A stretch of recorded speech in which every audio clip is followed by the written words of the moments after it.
So guys, time check alas 7:24 sa gabi, no. Salamat no sa akong duha ka kumpare, paring Rocky Donkey og paring Ray Anthony Atis aka GTI Minister, no. Grabe.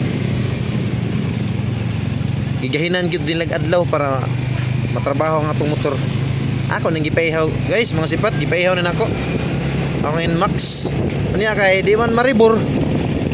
Kay rumbor lagi ang tawag sa black. Palit tagahat ay. 2,000 ka pin, black lang daan. Aray ko.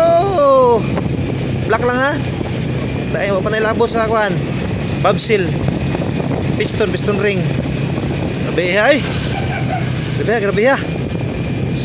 Ya, 500 akong dagan, 500 kilometer. Ako ni sang kitchen oil. Nya nagmaintain ako sa dagan nga 40 kph. Nya karon lang man ako change oil, nakadagan mo ko 500. Magpaabot na sa 1,000 kilometer. Nya pwede na ta makadagan sa 50 to 60 kilometer. Abot lang ka sa inyo, no. So mao man akong gi-style pag break in. Amot lang ka sa inyo ha. So mora to. Ride safe ta mga sipat, amping kas biyahe. Right.